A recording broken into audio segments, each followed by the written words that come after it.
саламатсыздарбы? Бүгүн сиздер менен жүзүмдүн кандай оорулары болот жана алар менен кантип күрөшөбүз деген темада сөз кылмакчыбыз. Негизи жүзүмдүн негизги ооруларына мильдия, аидиум, черная гниль, серая гниль, антракноз, краснуха деген оорулар кирет экен. Негизги оорулары. Биз сиздер менен ушул оорулардын ар бирине токтолобуз, бирок ар бир ооруга өз-өзүнчө тема кылып киргизели. Баарын бир темага чогултуп салыш бул сиздердин да убактыңыздарды алат, биздин да убактыбызды алчудай. Анан кыска кылып бирден тема кылып кийрели. Андан кийин ушул оорулар менен кандай профилактикалык обработкаларды жасап күрөшөбүз. Алда бир 3 темадан турат го деген ойдомун. Биринчи профилактикалык обработка, экинчи жана үчүнчү болуп, булардын ар бирине өз-өзүнчө темага ылайыктайлы. Бүгүнкү биздин токтоло турган темабыз бул жүзүмдүн мильдия оорусу, башкача айтканда жалган ак кебер оорусу. Бул оору нымдуулук жогору болгон кезде байкала баштайт. Айрыкча 2-3 күндүк жагандан кийин жүзүмдү өтө тездик менен каптап кетет. Биринчи белгилери жүзүмдүн жаш жалбырактарынын үстүңкү беттерине тегерек сары, жашыл же кызгылт күрөң тактардын пайда болушу.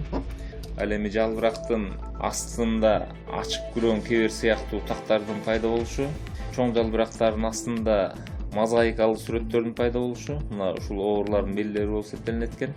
Бул тактар тездик менен көбөйөт да жалбырактын баарын бат эле басып кетет. Кургак аба ырайы болгон кезде бул тактар жукарып, майдаланып баштайт да жалбырак куурап калат. Ошондой эле жүзүмдүн гүлдөрү да саргарып, куурап калат. Ал эми мөмөлөрү болсо карарып, мумия сыяктуу куурап калат экен.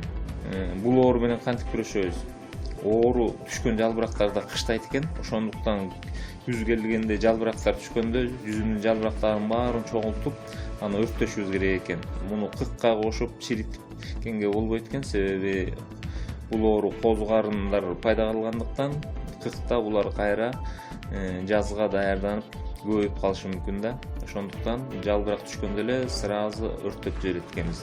Негизи биз оорунун пайда болгонун күтпөстөн анын алдын ала алып, бир сезондо 3-4 жолу дарылашыбыз керек. Профилактикалык обработка деп койсок болот. Бул мильдияга каршы таасир бере турган Ардан СП, Радамил Голд, Хом, Квадрис жана бордо суюктуу деген препараттарды колдонсок болот экен. Мына ушул препараттардын баардыгы мильдияга жакшы таасир берет. Дарыны пайдалануу үчүн этикеткалардагы сунуштоону сөзсүз карайлыбыз. Себеби жашыл жалбырак маалында башка доза, кеч күздө башка доза болуп калышы мүмкүн. Мисалы үчүн бордо суюктууну алып карап көрсөк, жашыл жалбырак маалында 1% менен чачышыбыз керек. Ал эми жалбырак түшкөн маалда же болбосо бүчүрлөр ойгол элек маалда 3% менен чачабыз. Мына ошондуктан сунуштоону жакшылап карап, түшүнүп окушубуз керек. Мен сиздерге жүзүмдүн негизги оорулары жөнүндө тааныштырып, аны кантип профилактикалык обработкаларды кандай кылабыз, ошол жөнүндө буюрса толугу менен айтып берем. Каналга катталып, лайк басып, ой бөлүшүп турабыз.